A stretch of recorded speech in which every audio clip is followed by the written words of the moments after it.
Hello future tech leaders, I am Sindhuja. Based on my own experience, I know that learning the right skills can shape our future. What if I say learning was as thrilled as the tech world itself?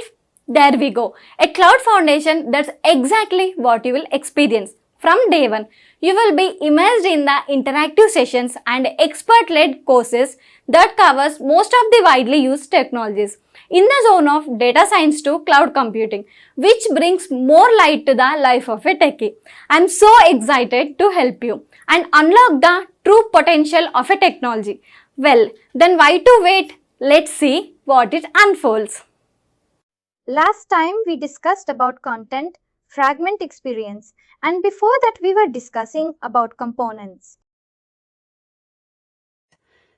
In the components, there were few things left, which was one thing that you said of how manipulation or how showing and hiding can be done inside a statutory dialog.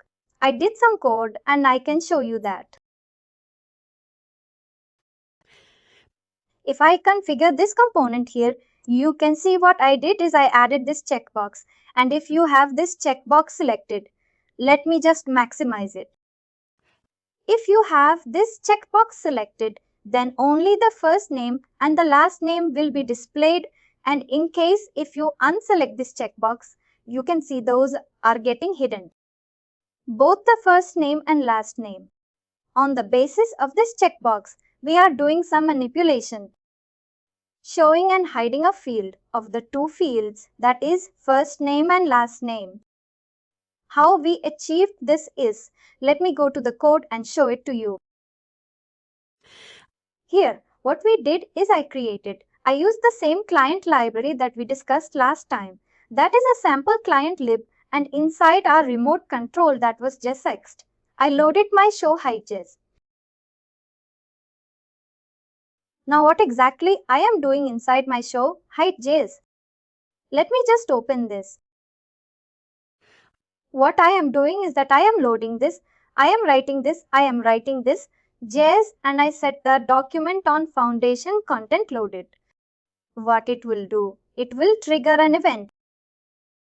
On dialog load, this event will be triggered and it will perform this function.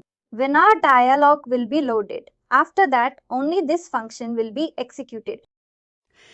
On dialog load, we get the dialog element, and from dialog I check if the dialog is being properly loaded, if it has a length.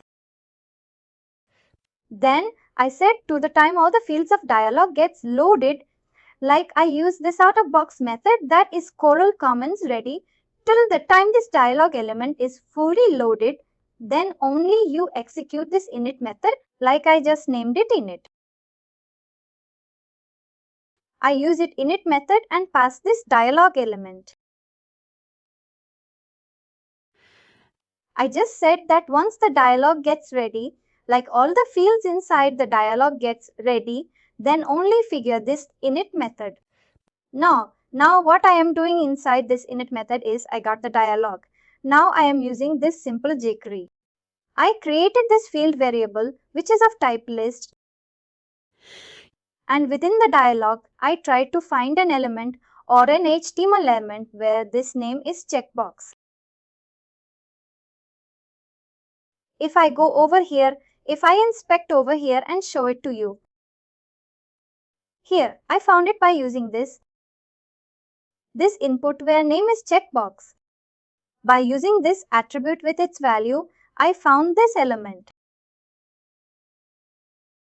This checkbox element will be over here at input. This is what I found. Name is equal to checkbox. You gave the name property right. Name property. Because name is unique, like every property would have a name. Name is equal to name. Like here this is a checkbox. It has its name. Of course, all the fields inside the dialog would have unique name. That is why what I did is the best thing is that I found the element on the basis of its unique name. By using this, I found it over here. And in the same way, I found the first name and the last name. First name and the last name.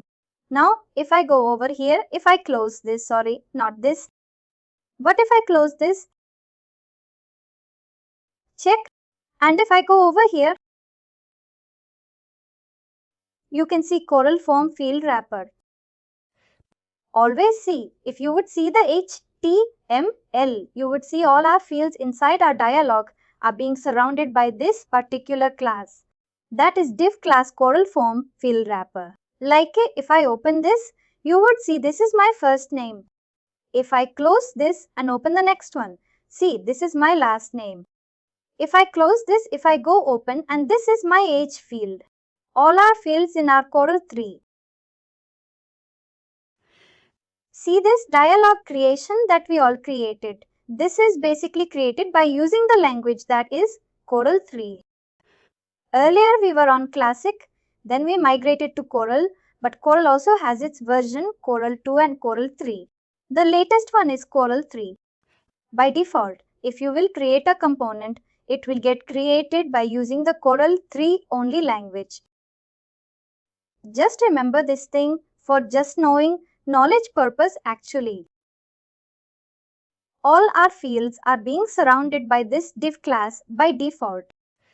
Like automatically here this photo, and it is being surrounded again by the Coral Form Field Wrapper. What I did is I got this name. I got each and every element by using the name property.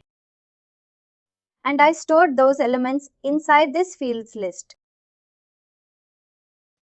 And then I call this method handle checkbox. That at the time of page dialog load for the first time, when the dialog will be loaded, this method will get called. And also I said when this checkbox, a change occurs on this checkbox field. When this checkbox field is changed, it means it is selected or unselected. Then also this handle checkbox method should get called. Now what I am doing inside this handle checkbox, it is immediately. It is directly below here. Inside this handle checkbox, what I am doing is I am getting the value of my checkbox. Here I got the value.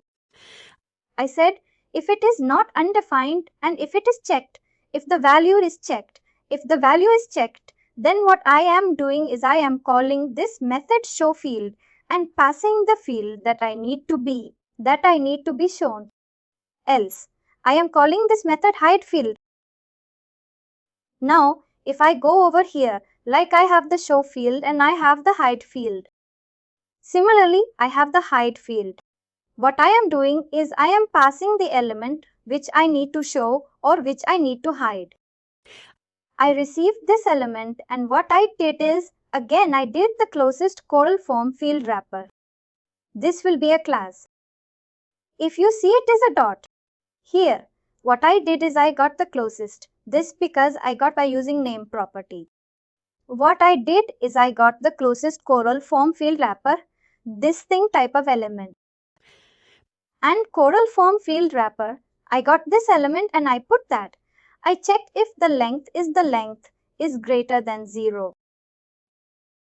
Then I perform the function that is shown, else I will do hide. It is straightforward, nothing more. Got what I am doing in this JS? Simple. Just one thing at the beginning, that foundation content loaded. Also, you name the dialog, this one, right? Or is this? This is out of box event. This event gets triggered when the dialogs get loaded or dialog is opened. And I use this Coral Commons ready. This is used to indicate when all the fields, or you can say your dialog, is fully ready. This is when your dialog is loaded. It's loading. Then what I'm doing is, I'm at least getting the dialog element. And then I said that once the dialog will get ready, then get all the fields and perform the operations in it. Now the fourth important question which you should have asked is we created our client library. There does not make any meaning of loading this client library from inside our HTML. Because HTML will only be called when your dialog will be saved or when the page will be refreshed.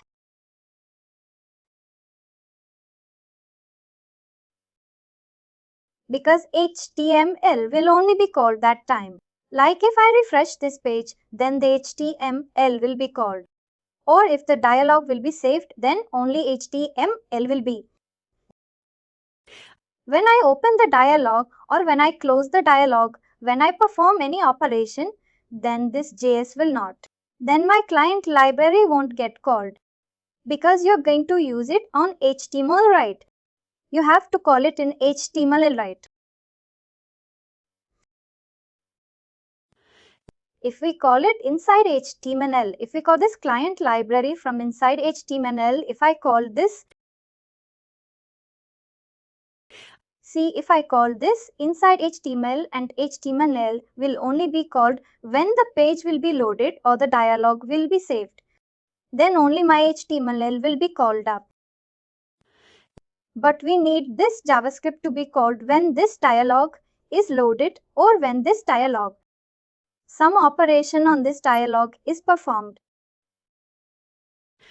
That is why to load this client library, what we have is that inside the dialog we add a property, that is extra client libs. This property is needed and that this value is the name or the category value of your client library. This way, this property is pretty important, which tells which client library do you want to load as part of your dialog. This is the category value of my client lib. That is, if I go over here, you can see it's over here, and then inside the JSX I said show headtext, and here I did all the manipulations for the dialog.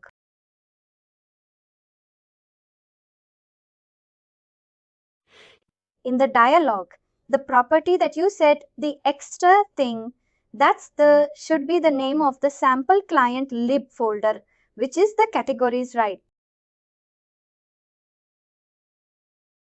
See, my client library is over here and the categories value is sampled word client lib. This sampled word client lib should be the part of my extra client lib value. With extra client lib, we need to tell which client library you want to load.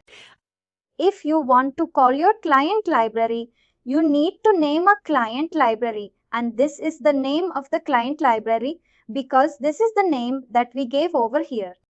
Category. I had also this issue actually. Great. From the backend, this won't be an issue. But when we write the JS from front end, I didn't know this.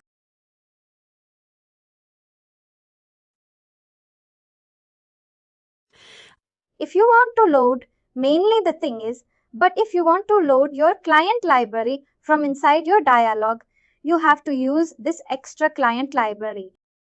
With respect to dialog, one more thing is left, that is overloading and overriding.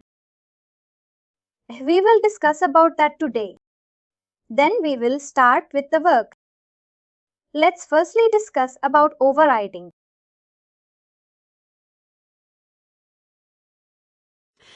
Like we have in Java, we have the overloading, overriding in the same way we have it over here.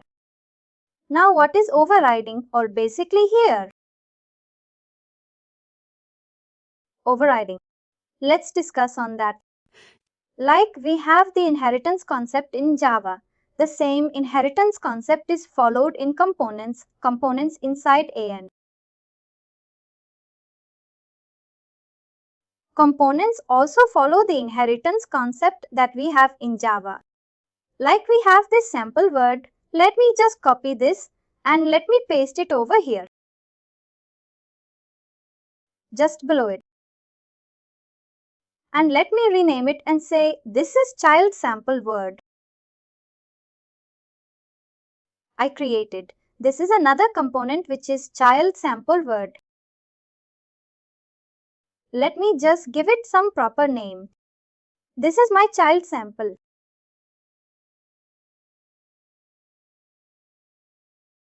Now I have all these things. Let me just delete these things I do not need. Let me just delete it. Now, and I told you that whatever is the name of the component, the same name should be there inside one of the HTML. Let me name it as child sample word.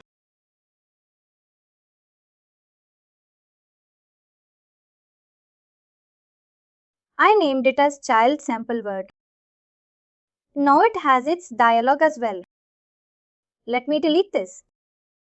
What I did is I created this child sample word component only has its HTML. Now how inheritance concept is achieved in components in AEM is here in the component.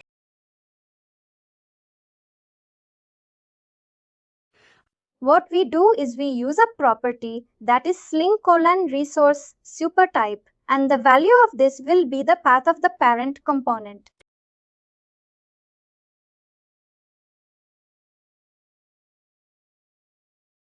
This is my parent component.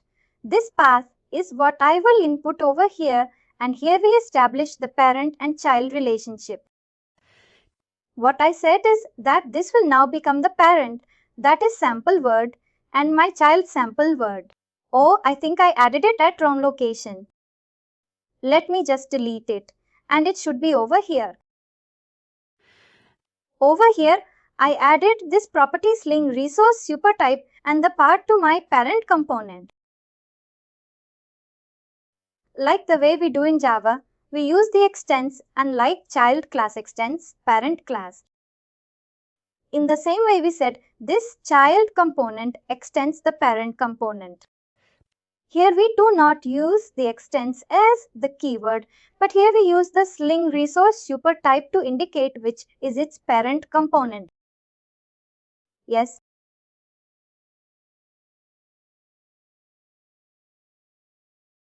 Here, as of now, we establish the parent-child relationship like we do in Java.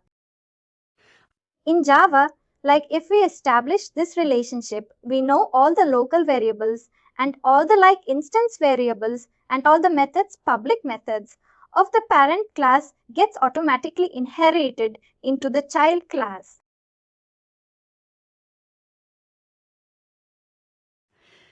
In the same way, here everything here, we do not have any public or like those sort of things. Here from the parent component, each and everything of the parent component, each and everything. When I say each and every, it means each, that means dialog, client depend on the HTML get inherited into your child component. Now see here my child component, name is child sample word component. Now if I refresh this and in, I will try to see if I can like open or if I can refer the child component here.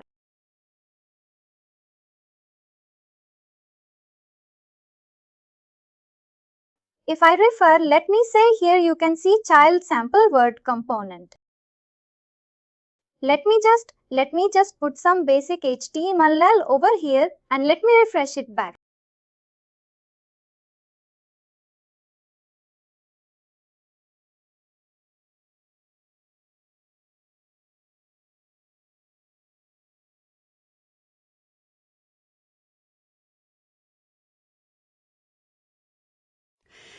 Here, you can see this is my child component. Now here, if I open this to configure this dialog, but we do not have the dialog, you can see it does not have any dialog.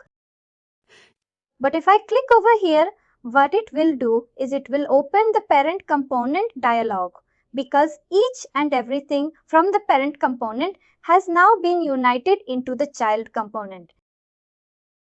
And each and everything.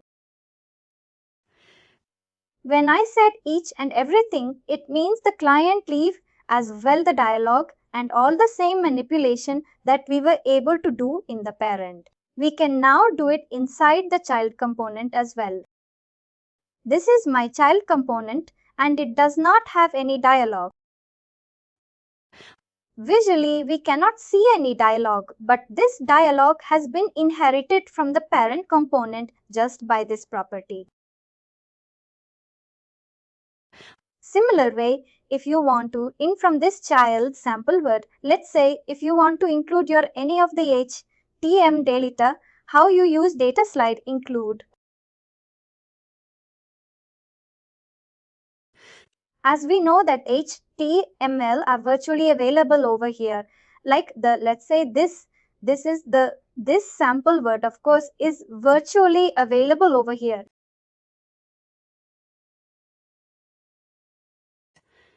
Inside the sample child sample word, what I can say that include my sample word -1.html.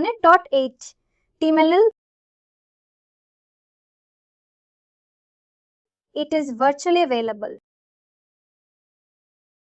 That is why I haven't given the complete path. Otherwise, if this property would not have been there, then I would have given the complete path, that is, this whole path. Got my point? Yes, including this now. Here, if I refresh this, you would be able to see the content of here. You can see the content of the sample word 1html. Here by using it's available, but it won't show till we include it.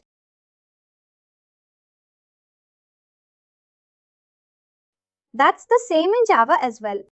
Any class, all the methods, instance variables are available. It doesn't show how it can show. There's no magic, we need to implement it in our own way. Right here also, everything is virtually available. You can make the use of it. The important thing.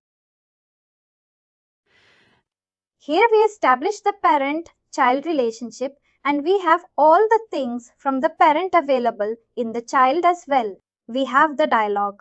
We can open the dialog. But here you see, you are not able to recognize this is my child sample word dialog because the dialog is completely inherited. See how much powerful or power AEM has provided is that you can just copy this complete dialog over here.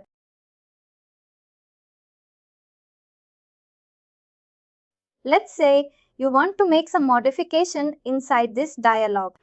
Here I will copy this whole dialog and here I have this property, this title as property. Here I will say it's child sample properties. This property, this dialog is there in the parent.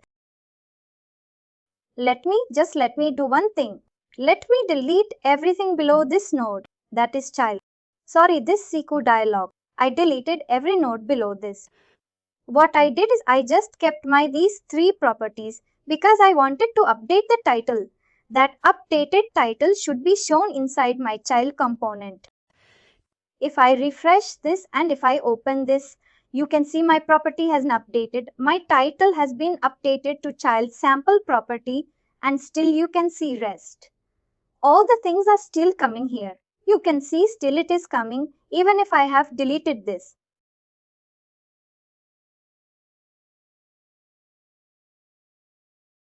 All the child nodes, but still it is in editing. All the nodes, even if they are not there still, it will get in edit from the parent component. And important thing, it's not only the node that get in edit when I am talking about dialog of a component. Not only the nodes that get in edit, but it's also the properties that get in edit.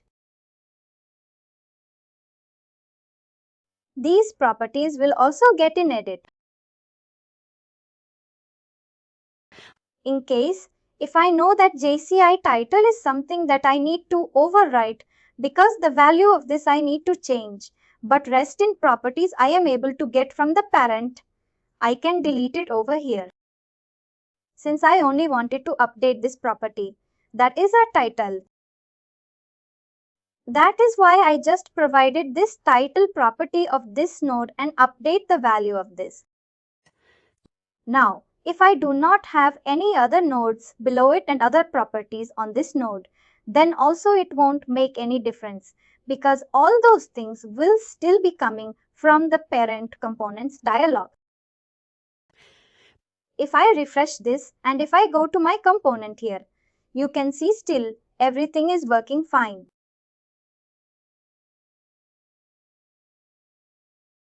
I remove that extra cliently property, but still the cliently are getting loaded. Just one thing. I'm not sure if this makes sense or not, but is there any way to lock the component that we just inherited?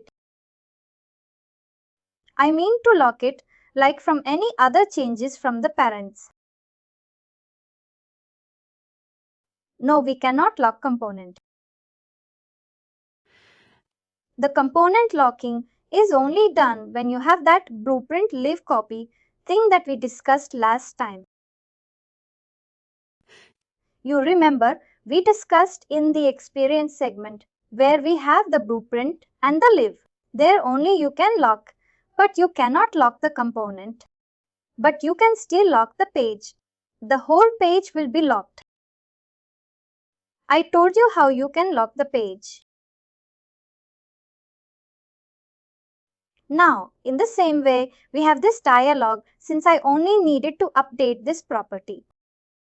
That is the title. That is, I only provided this title property and I updated the value of it over here. Now consider a scenario.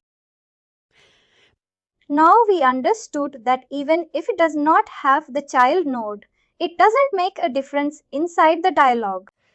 If it doesn't have the child node, it doesn't make a difference because it will be added from the parent. Now let's consider another scenario where you have all these nodes like checkbox first name. These are coming hobbies, all these are coming, but like background till background color. How are these coming from the parent component? Like if I go to parent, it is coming from here. Let's consider that along with all these property, in all these nodes, you also want another node like below, the B, G color. You want another node, any like some text, but all these properties, all these fields are coming from the parent component. See how easy is it that you can copy this. I am copying this because I deleted this. I am copying this and placing it over here. Now we know. Let me open this. See, this is complete. Over, like again, over, like again, doing the same code like we did. We have this whole component over there. And now to add one extra field, we again have to write the same code. On redundancy of code, you can say now the same nodes are available here as well. What is the purpose of making using items? Here below items, you have all these nodes and you need an extra node. See, since all these nodes are already there in the parent, you do not need these over here. What I can do is I delete all these because these are all coming from the parent. I am deleting all these like, and there is a text field that you need. Here, let me rename this to like new child field.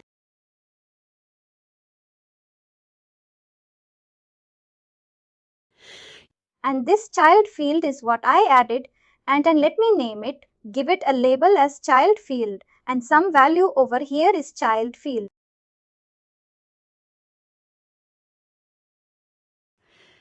Now what I did is of course you have to create the complete structure in the child component as well because you need to define where exactly the new field has to be created. And you need to create the complete structure, and here below the items, I had all the nodes which now I do not need in the child component because will automatically my field that I newly need inside my child sample word component. Also, this whole structure you have to create, but you do not need the properties of each and every node because these will be inherited from the parent component. I am deleting all these properties. Even if you keep it, but still these will be coming from the parent component. Now and open the child component and you would see all the things are here plus below the child field as well.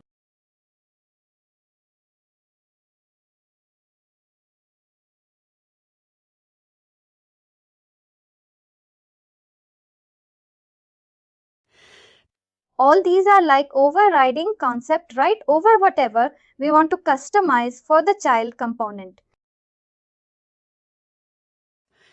We copied and then we change only that particular thing or add yes. Now let's consider that you have this hobbies or you have this photo but in the child component.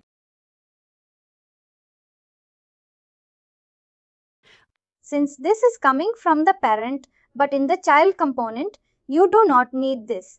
You can create the photo. Whatever the node over there, it is photo. Let me create this photo over here. Let me do one thing. What is the property of this? It is I will create the same node over here. Create node. It's an photo. The name should be same because that way only we will recognize it. And I will say we will add sling. There is a property that is sling hide resource and hide resource. You do not need this.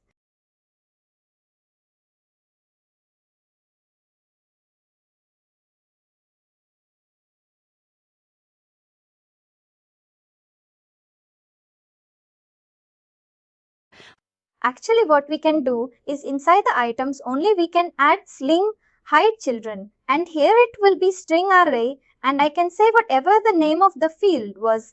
It was not photo.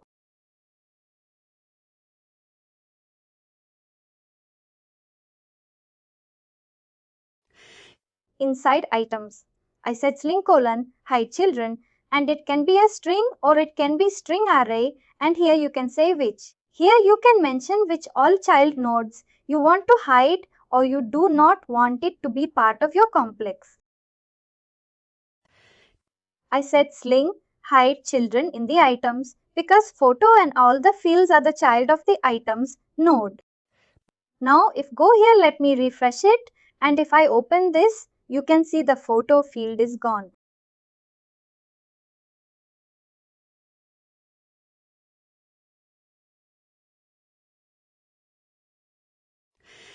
In the same way, in this child field, you can see the child field is added, but it is always coming at the bottom.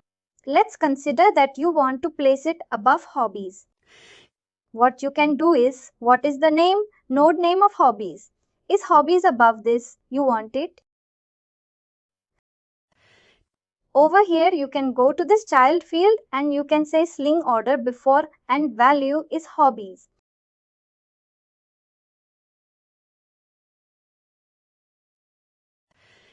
What I said is that this child field should start appearing or coming before the hobbies text area inside the dialog. In this way, you can change the sequence of the fields here. You can see the child field started coming above hobbies sling order.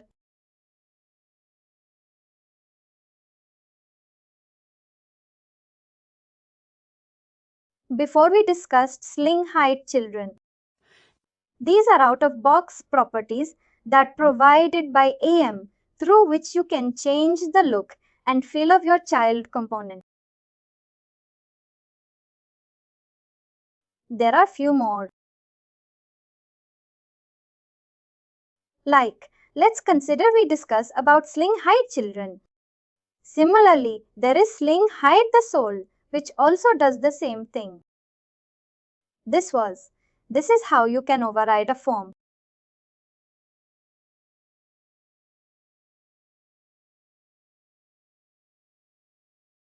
This is we are overriding. We are overriding a component, and overriding is achieved by the parent-child relationship. And in the child, we have to provide sling resource supertype, which tells where its parent is or who its parent is. Yes, and then virtually everything will be available in the child component. Now the second thing and the simple thing, that is overlay. We discussed about override. That was the complex thing where we established the parent-child relationship. Now it's the overlay. Overlay, what overlay in overlay like? Is that all the out of M code is there inside the libs hierarchy.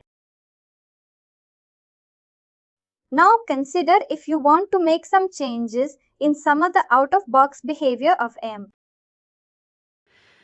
Like you have this home page, start, and maybe consider that you want to add some link or something at the home page, like over here. In that case, of course, we know the code would be sitting inside the libs hierarchy, because under the libs hierarchy is only where the Adobe code is placed. Here we will find out some HTML, and then we have to update that HTML with the link and its image. Now we know that we cannot make the change directly inside the libs hierarchy because that is against the rules of Adobe. What you will do is you will overlay that file. By overlay, it means that you will create the same structure of that way. Let's consider that this is my commerce, this is my POM. XML below libs, I have the commerce and this POM. XML, and you wanted to make some changes over here, but of course you cannot make change inside the lib. What you will do is you will create the same structure inside the app. You will create that you do not need to worry about. You only have this POM.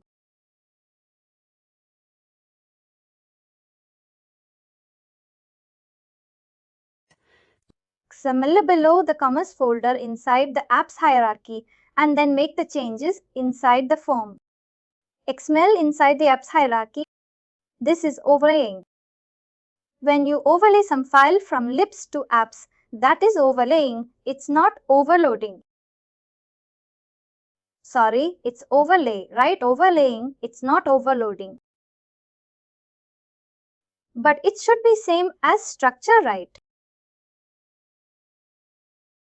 It should be same in structure. Whatever is structure is there inside the list, it should be same. Because I told you, whenever any file or whenever anything is accessed, the same file or same thing is firstly searched inside apps hierarchy and then inside the list hierarchy. That is why we overlay it inside the apps with the same structure. That file execution, if that file is searched, it will be first searched inside the app. If it's found over there, then it will be rendered from there. If it's not found, then it will search inside the libs. This is now one disadvantage of overlaying, is that if you overlay some file from libs to app is in future during upgradation of AM, if that file is updated or some changes are made in that file, then those two engines won't be reflected inside the file that you have overlaid inside the apps hierarchy.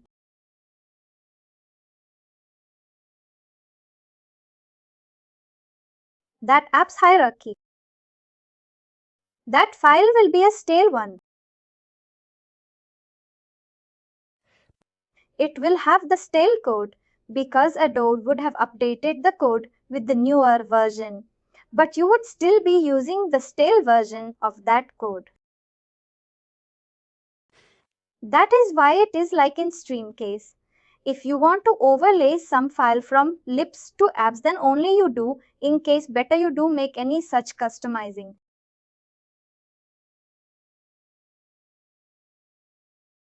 Can I ask you something? Can you go to your page that you just created? Just want to show that is this the same thing? Or if you close the dialog and then click on that kind of like nav board at the top left, the middle one.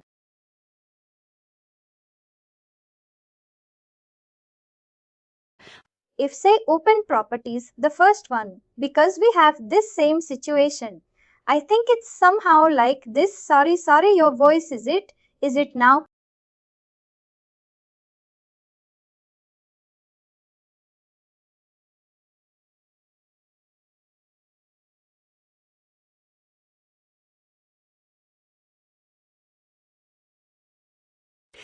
Like say, why, for example, you see the tabs here like basic, advanced, this. If I want to add like another kind of tab at the top, this one also will be the same case. It will be the overriding thing here. What you will do is you will use the sling resource super type thing by that way somewhere. These all will be there inside the libneret, this dialog, or maybe whatever. Wherever it is there, then what you will do is you will use the sling resource super type with the path of the component which has this dialog, this page dialog. Like if I didn't guess, you mean like, let me just show it to you.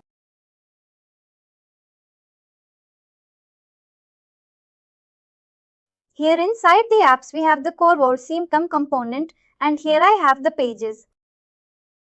Here you would see I have the version. Let me open this version too. Here I have, what I have is here. This is the core components page component. Like this is our page components dialog. In the same way, we have the page component here inside the core. And if you would see, it is inheriting from the libs was CM. Like I know, this path would be there inside the libs. Here if I go over here, because I said sling is super type, it inherited. It's inherited. If I will go over here, basic page, if I go over here somewhere, this dialog, the dialog is over here. Here also you can see sling extra client here. It will have some properties here. You can see all are over here and these are getting inherited inside the core components. Core speech component. Here as for example before, this is like adding a new field, right? They added an extra tab, that is special media tab.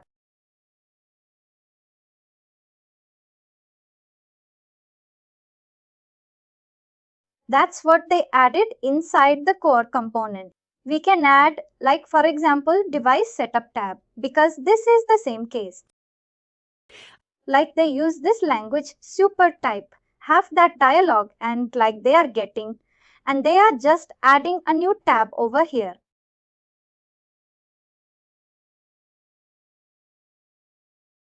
This is parent-child relationship that is overriding. And then like say, if I add another tab, which is type of container, right tab is type of container if I'm not mistaken. I can add like different components, right? Different like fields, right?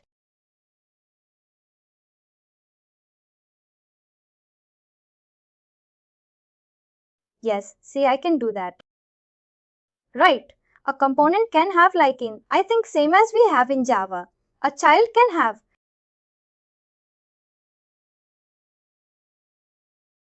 I think a child can have multiple parents in Java. Is it possible? No, it's not. It will be defined. A child in Java can only have one parent. In the same way here in AEM as well, a child can have only one parent. From that only parent it can inherit. Whatever the fields are there, whatever the tab is there, everything will be inherited. If you want to make an extra, add an extra field in an existing tab. Or if you want to add an altogether new tab, that all the things you can do. Yes, correct, got it, thank you. And we discussed about overlaying as well. That is pretty simple. You just have the copy pasting of the same file and the same structure that the first preference would be given inside the app hierarchy, and the file would be read from there first if it's available over there. Otherwise, of course, it will then go inside the lib hierarchy. If we check from the apps, and I will show you also the later the configuration for that when we just one thing. Not sure if you will come to this. I was also reading today about those things. The installation, the package thing.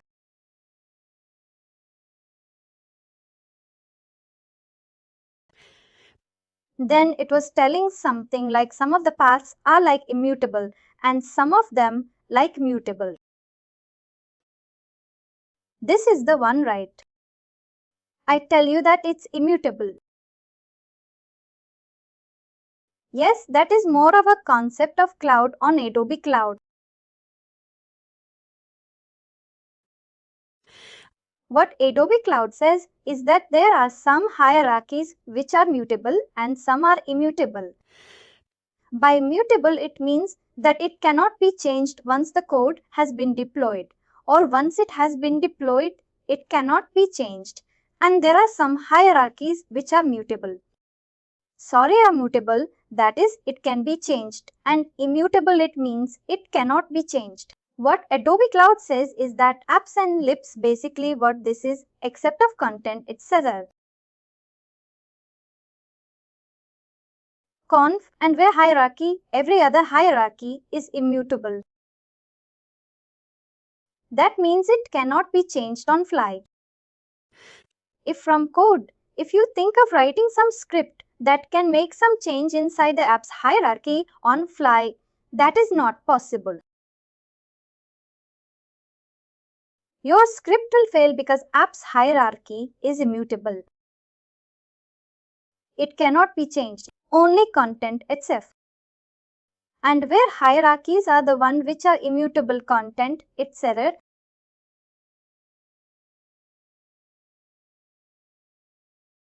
And conf the rest.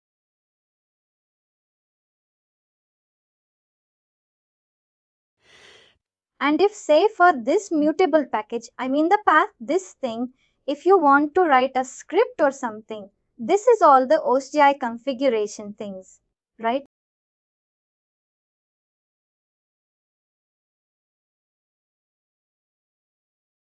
No, these are altogether different things. Like OSGI configuration is different. Mutable, immutable is a different concept.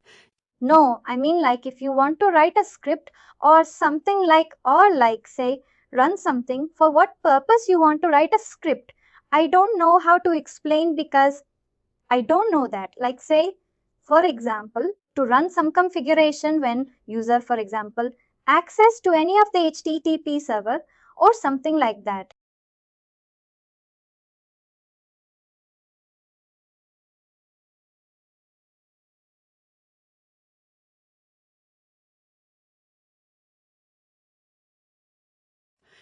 Those things. See, ultimately, if you write some script that will be installed inside the app hierarchy, and app hierarchy is immutable. Now, I didn't get your question, but maybe when we go the OSJ configuration, then that you mean the OSJ configuration can be changed on runtime.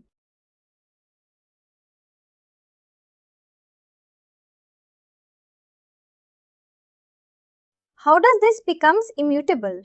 Is that what you mean? Something like that. OSJ configuration are created from code and are stored below the app hierarchy.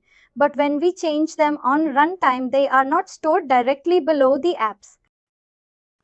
Those can be changed at runtime, but their values, of course, can be changed at runtime, and those are like they are not storing on the apps. Sorry, they won't store on their apps. They are on the only runtime. We will discuss more on this. See on in Adobe Cloud, you cannot change the configurations. Even configurations cannot be changed on runtime. Even if you create the configurations, but you cannot change it to runtime because configurations are created inside apps. It's stored inside apps. You cannot change the configurations at runtime. On your on-prem server in 6.5, you can do this, you can change it, but not on cloud, Adobe Cloud. I hope you answered your question.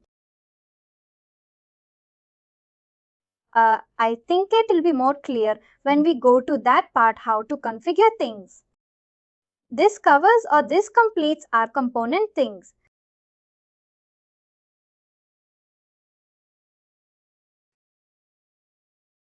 Let's start with some on workflows.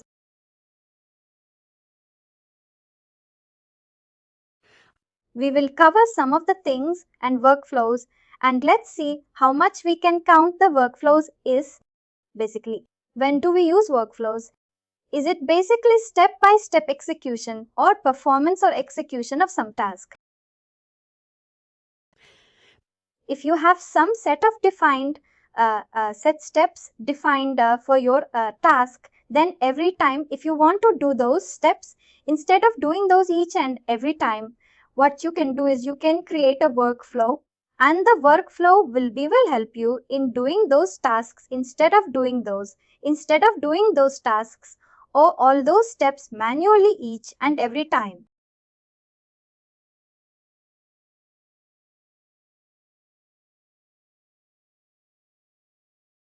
Let me give you an example that will help you better explain this. Consider you are an author who authors the content in your company. The organization is a big organization which has some set of people or set of roles defined, and a particular person who belongs to a role can only perform that only role. And you are an author in that company. Your role is just to create the content. Now you created the content. Now there is another person whose role is approver. You as an author, you will create the content and then you will have to replicate that page. But you cannot directly replicate because your content has to be approved by the approver group of users. The approver group has to approve the workflow, has to approve your content change, and once they approve it, then only that content or that page will be replicated.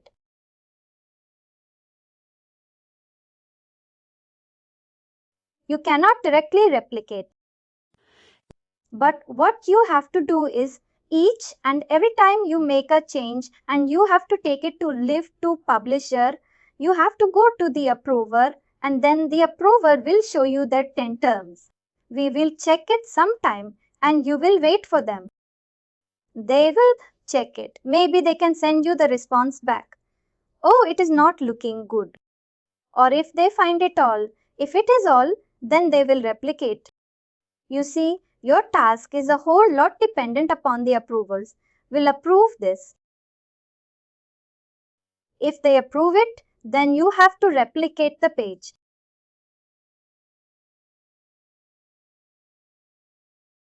Sorry for this. See, you have to do these set of steps each and every time. Each and every time you have to publish the page, you have to do this step. These steps can easily be achieved with help of workflow without any manual intervention. You do not have to go to the approvals group of users or approver group to approve this, and you can. This workflow will itself send the information to them and it will become the responsibility of the approver group or approver user to approve the workflow. Once they approve it, it will automatically execute the next step. The next step will be to replicate or to activate our page. Here see how easy it will be that automatically when we edit or when we update a page, we will start the workflow which will do all these tasks for us. That's what we will do over here. When I go to the workflow, it shows me some of the links. We will discuss about each and every link by the time we will go. First link, that is models. If you have to create a new workflow, you have to go inside the model and create a new workflow over here. If I go over here, you can see there are a lot of out-of-box workflow already AEM provided.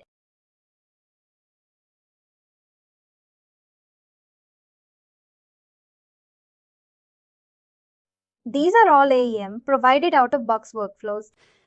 If you wanted to create your workflow, just click on create model and name it like, let me name it as sample workflow. This is our sample workflow. Let me put an hyphen in it. I named it as sample workflow and see how easy it is to at least create a workflow. Now you have created a workflow, but you have to define the steps that this workflow will execute by itself. In our case, the steps are that the request should be sent to an approval user or an approval group. And the second step will be if the approval group or approval user says that all is good, then the page should get executed. Second step is replication of page. There are two steps. Let's consider that the sample user that we created, that is an approval user, or you can say an approval group.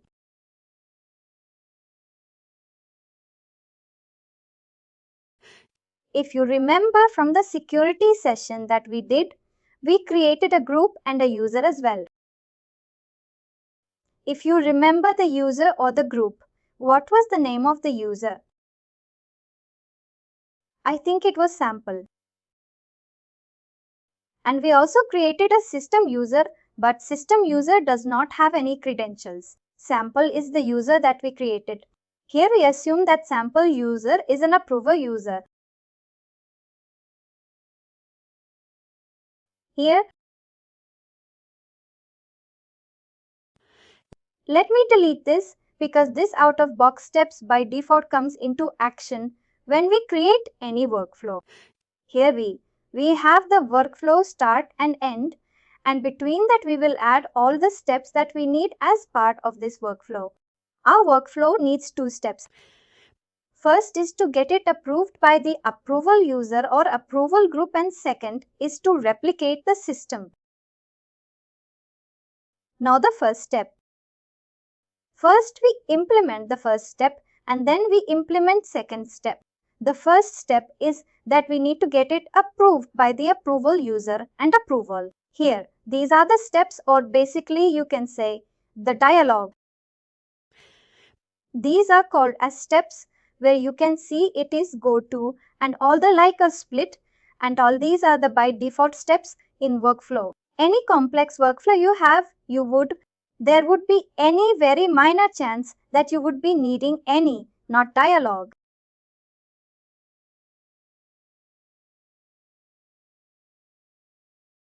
These are also components within itself. Here now our thing is where we need to send the request to the approver to approve or to check the page that we have sent for further activation.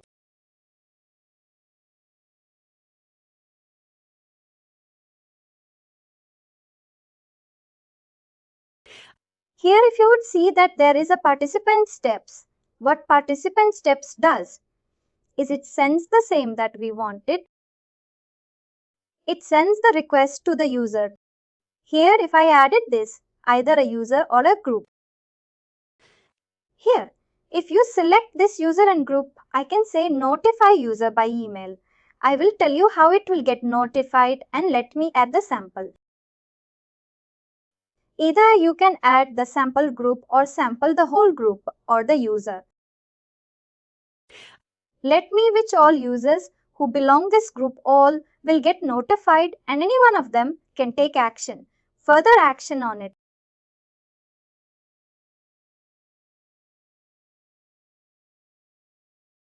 Let me just say done here. Pretty simple, my first step is done. This step, participant step, actually helps us in sending the request to a group of users or users. And the next step is the replication. If I will select replicate, you can say reverse, replicate, activate. You can say there is already a step that is by default defined, which is internally replicating our page or reset or deactivating.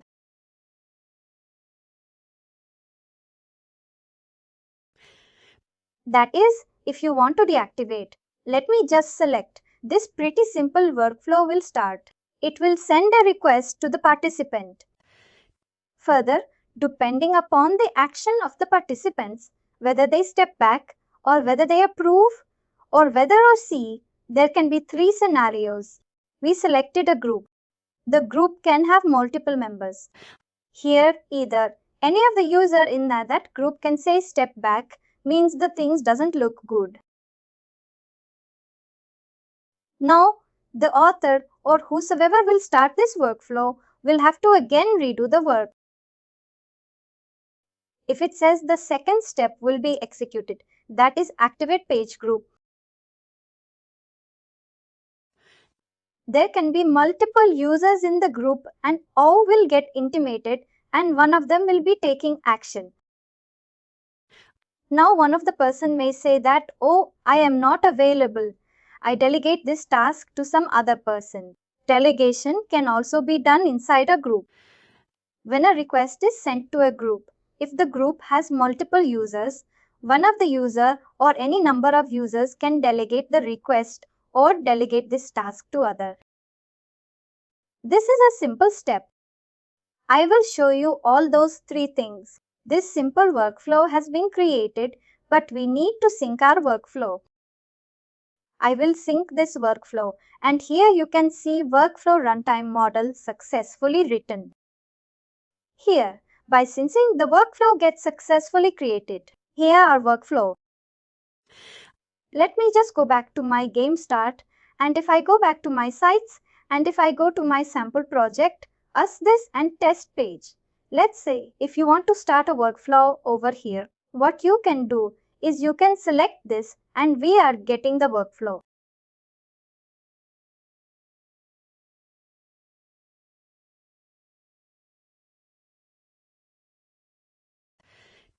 Just select this and click on create, and here you can select the workflow now on this page.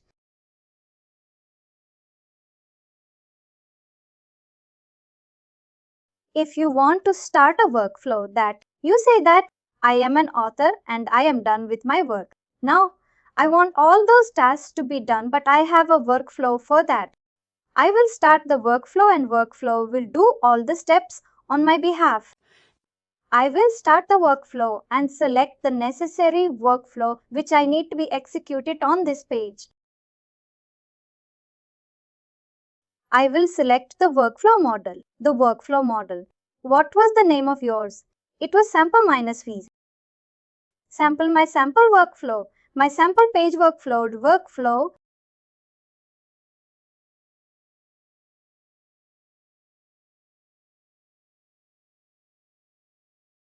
And next and scope. What is this page workflow title? Include children. Here it says whether you want to include it for all the other children and just for this. Just for this because there's no other children. And let's create the workflow. Here, if I go inside this page, there are multiple ways in which you can start the workflow. We started the workflow on this page, but you can even go inside this page. Here you can see you are also getting this pop-up. The project is subject to workflow with the name of the workflow. Here you can see either you can complete, then if you will complete this, see since I am an admin user, that is I am getting this option. Otherwise, it's only the user who belongs to that sample group will be able to complete or will be able to do the things. But except the sample user or the user who belongs to sample group, it's only the admin who can do all the things. Now I can either, as in sample, I will log in as sample also. Then also I will show it to you. Here I can either complete or either I can delegate as well. If I click on delegate, you will see, oh hey, it's only sample user who belongs to this group. That is why I cannot be delegated. Maybe I can try adding a new user to this group. Let's try.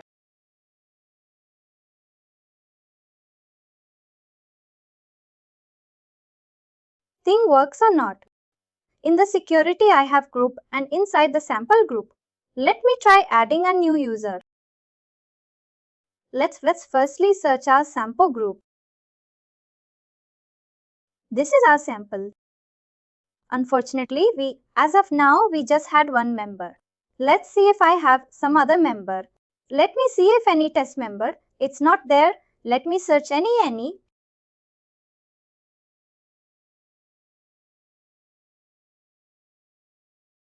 Give me any. Let me add this Willy. Willy, I added this and that's it. I have two members. Now, if I go again to my page, here is my page.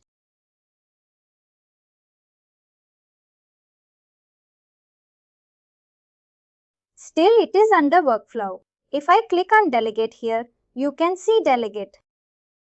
Since I am admin, I can further delegate to any one of them. I can complete this. I am an admin. I can do anything, but I will show you. I will log out as an admin and log in as a sample user, and then I will show you I would still be able to do this. Here I am on the page and I am getting this pop-up. I started the workflow also. I can start the workflow here by going inside the page. Also, I can start the workflow. There are multiple ways. They are basically like, you can start it through the side panel. This was the side panel which we earlier saw. From there you started. Either you can click this three dots and from here you can start it, and also you can start it the page or the like page or the path on which you want to select the workflow.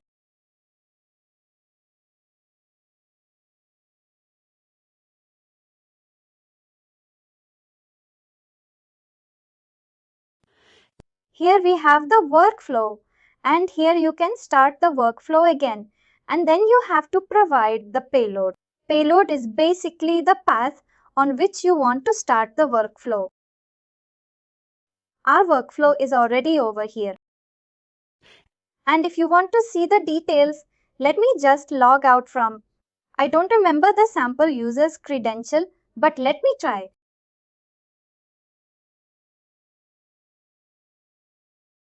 It was a sample. No, it's not working.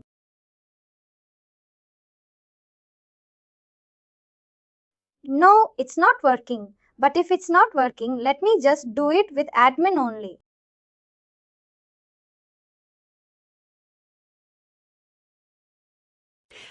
You'll be able to do all the things with that sample. Also, because you assign those things to the workflow, right?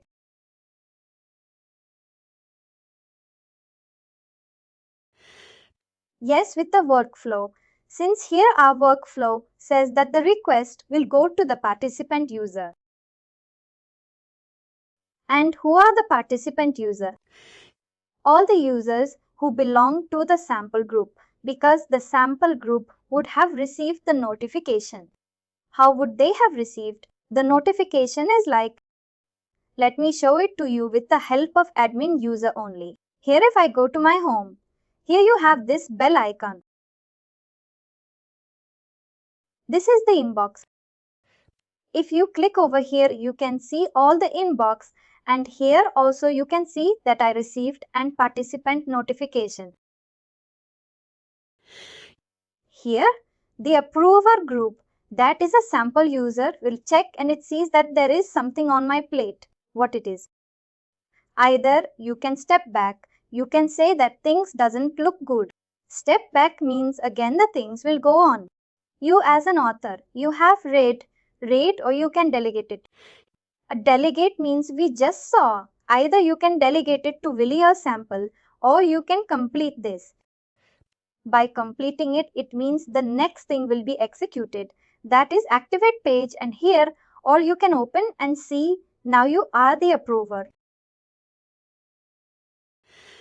Of course, you would have to see what changes or which exactly is the page where the changes have been done.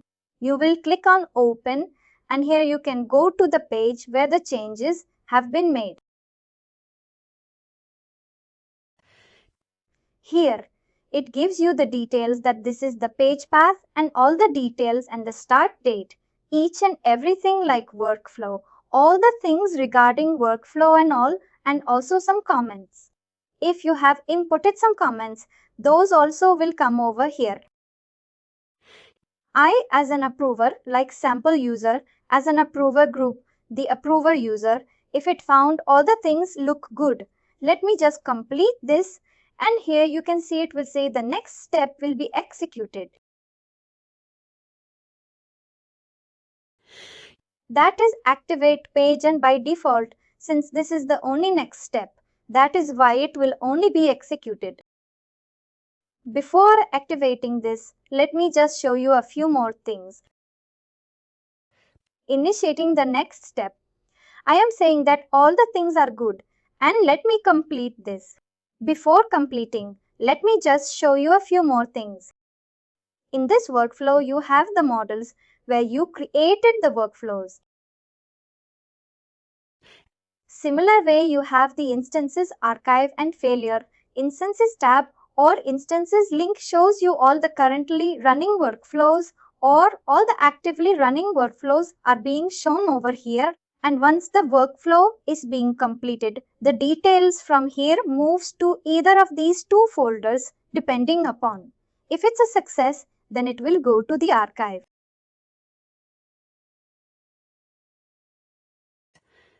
If it's a workflow, is a failed workflow, some backend error occurred or some error occurred.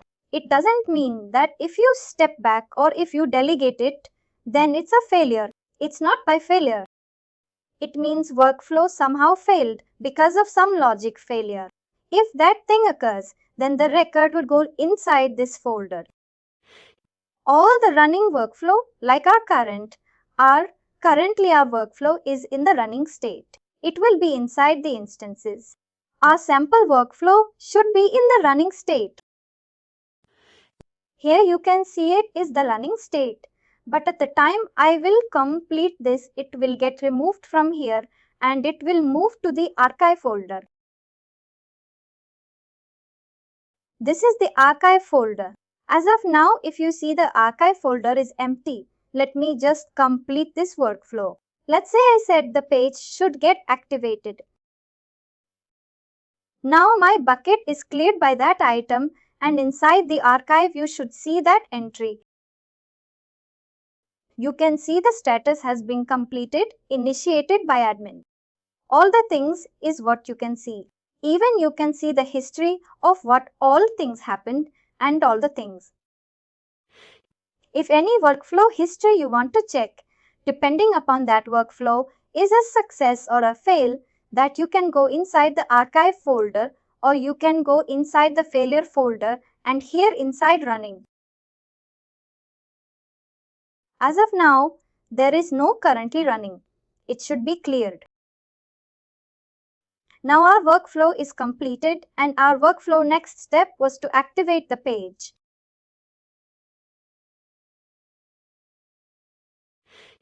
But here just to tell you that my page should have been activated, but unfortunately my publisher instance is not up and running. Our queue should be blocked. If I go over here, if I go to deployments, replication and agents on author, our queue should be blocked. Yes, our queue is blocked. That means our workflow works well. Yes, and you can see the user since the request came from the workflow. There is except like a different user which actually executed behind the scene. This particular user is working behind the scene to make our steps possible. Execute our steps. Let me just clear because it will slow down my system. That is, I cleared. I created my workflow over here, a pretty simple workflow. I will tell you more about some different steps. I created my workflow over here. Sorry, let me just go back. Workflow models are being created over here. If you can easily create a new workflow model and you can add any number of steps within it. All the currently running workflow can be seen over here. All the successfully completed workflow from instances will move inside the archive. All the failed workflow will move from instances inside the failure. I will discuss about launches, but firstly let's see more into the models a bit more. I have the sample. We created a pretty simple and very useful model, a sample which is actually used in all the companies because all the companies has a role defined for each and every employee or each and every user of that, like you can say of that company or that product.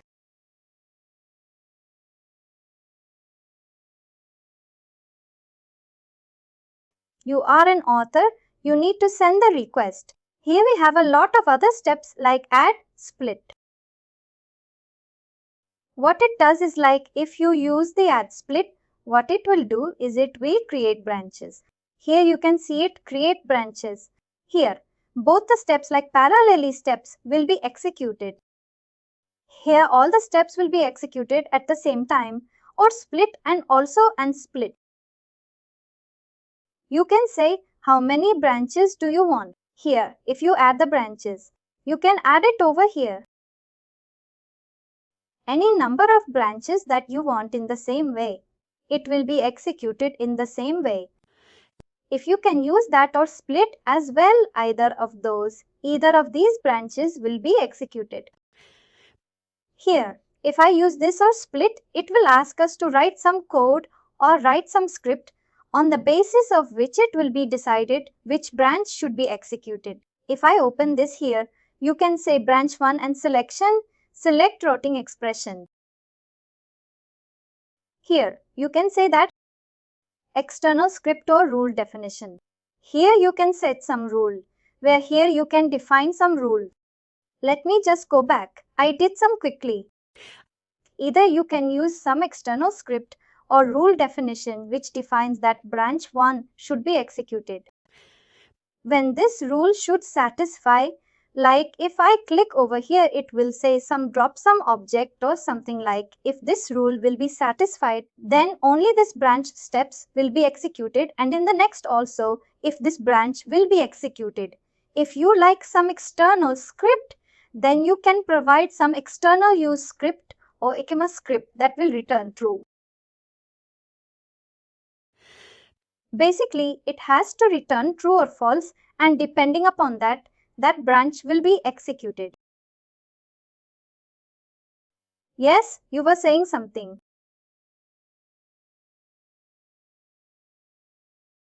In the same way, we have a lot of other steps as well. By the time, here we have a go to step. In case if from a step, if you want to directly go to bypass some steps in the middle and directly go to some other step that you can use over here, you have to write again some logic. Target step you want to go to. Either it can be participant or activate because in our case we just have these two steps and routing expression. Like you have to write some script. If the script return true, then only it will directly go to this target step. If it return false, then it will not go ahead. It will follow the current. Basically, there are a lot of steps and by the time you get to work on this, you will get to know one important thing over here. The last important thing which I wanted to tell you, see, all these steps Basically helps you perform all the work that you wanted to do, create anything. But consider a situation that as a part of workflow, whenever you start a workflow on a page, consider that you want to add some node on a page or node on a path where that workflow started, or do some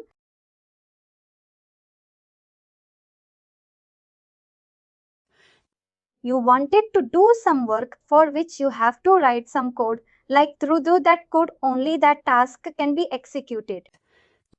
Because see, through all these steps that are out of books, you cannot write some logic, your custom logic. If you want to write your custom logic, a process, a step is provided, or this step is provided, which helps you write your custom logic.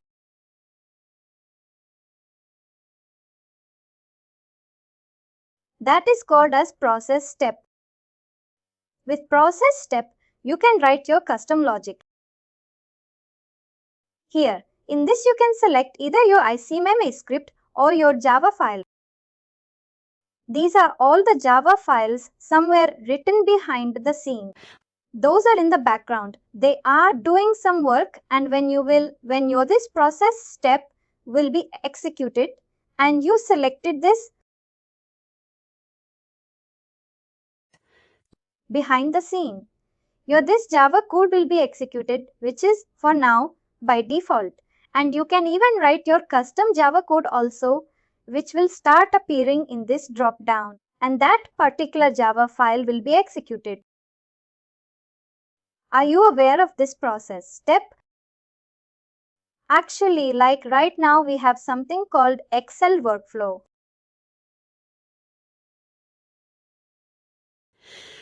It basically, when we upload an Excel file to the DAM folder, then we run that workflow, and then there is a code at the backend thing that it reads the workflow. It reads the Excel and then create like page notes in the cracks. It basically like transform the Excel to the crux notes like pages, device pages using this process step. It's actually the Java code. It needs to be added to the libs path or no? No. Simple Java code. I will give you the link for that one of the example. I'm not going to write the whole code because code you can get it from anywhere. It's the code that you write, and by default it will start appearing over here. And code is like simple inside the core module of our Java. That will automatically start appearing in this drop down. Oh, automatically. Let me just show you. Let me give you an example. What you can search is process step. Example code in AEM simple custom process step.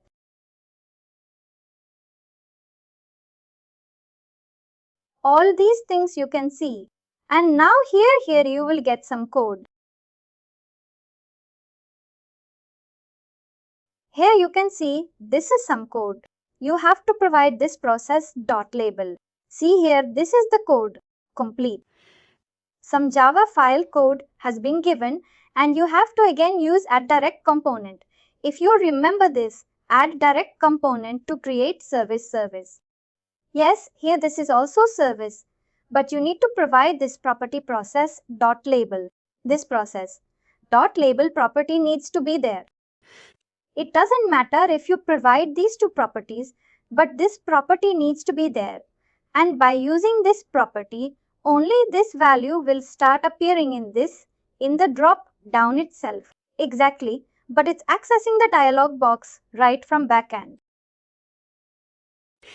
Yes, by default, the drop-down may have some data source drop-down, maybe using some data source, and maybe reading in the code, which all workflow process step you have written by using this, because all the process steps should implement the workflow process and execute method.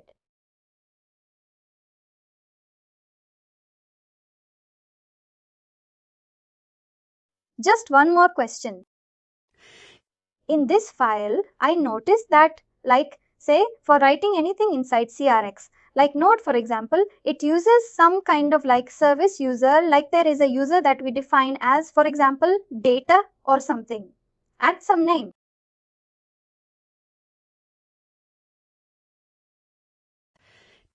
It's somehow in the code. It's calling that user, right?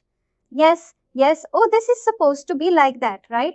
Because I was reading and then they were telling. Before it was not any differentiate between system user and like a system and the other service user, but nowadays system and service user are both the same. Oh, like a normal user and service. I don't know. See normal. Do you mean by normal user or system user? That's what you mean. Because you see, this one let me. You are right. You are right. It's just the naming convention. Service user are the one which are used in the code base to perform the write or modification operation, and just are the normal user which through which we log in and log out. Exactly. System user you cannot use inside the code. Service and system was like they both have a different purpose.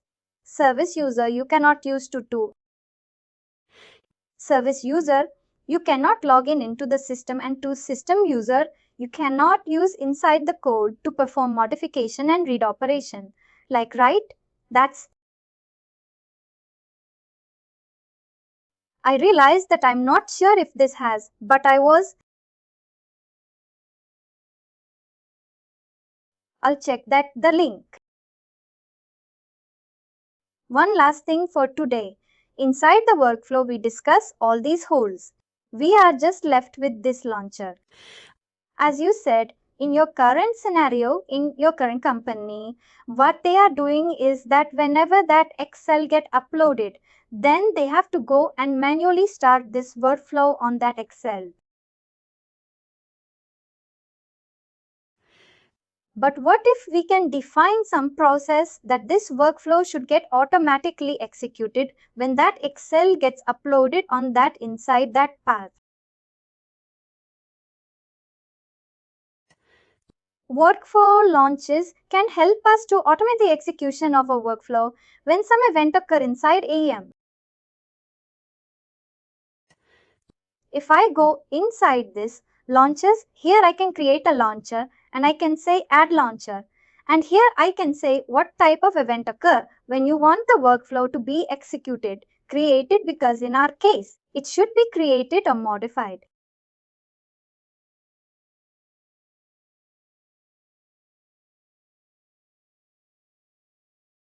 Let's say if it is modified, and what is the node type? You need to define the node type of your Excel. I think it should be of NTN structure or maybe CQ, whatever it is you have to define, like if it is like any node type. That also you can define if it's of a particular node type like NTN structure or NT base or NT file. If it's a simple file and big file, and then you can define the path where that file will be placed. If that's any file of type NT file is modified below this path and only on author instance, because our case is only on author instance, because the nodes need to be created on author instance, and then we can further replicate those nodes because that's the best process, or you can also run it on author and permission depending upon your requirement. And here you can say conditions that under this condition you should not occur. And further, you can say the workflow that you want to execute, like if you want to execute our workflow, that also you can do. And you can say execute. And if you want that below this path, if you want to exclude some of the path exclude list, you can want to provide. That also you can do. But this way your workflow launcher would be created like, let me say, apps, instead the home hierarchy, and not only you can say create, but got enabled. Before that it was not enabled. If I remove this, it will be disabled. If I add it, I set that below the content dam path, content dam sample.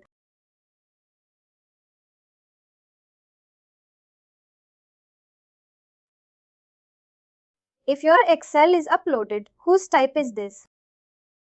And it should only. This event modification operation only opens on author. Then execute your workflow. And just I will create this. And then you do not need to worry about when that Excel will be uploaded. And then you have to manually go and trigger this workflow. It will automatically get triggered. This is Workflow Launcher. Like we have event handlers in the same way. The same thing is what is achieved with the help of workflow launchers.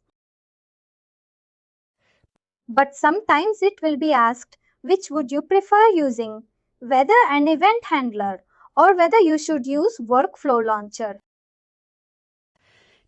Workflow should be used very carefully because workflows are very heavy process, pretty heavy because in a workflow multiple steps are executed, and that is why if you are using workflow launchers, use it very carefully.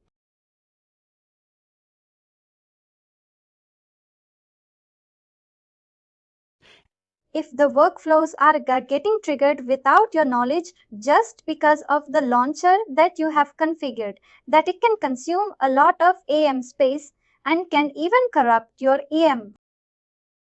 Use it carefully. That's what Adobe says.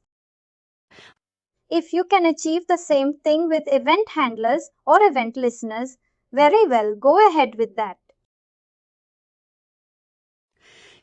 Otherwise means if you have written a workflow and then you have to automatically trigger, that cannot be achieved with the help of a event handlers that you have to use and workflow launcher only. And finally, do not forget to like, share and subscribe to our channel.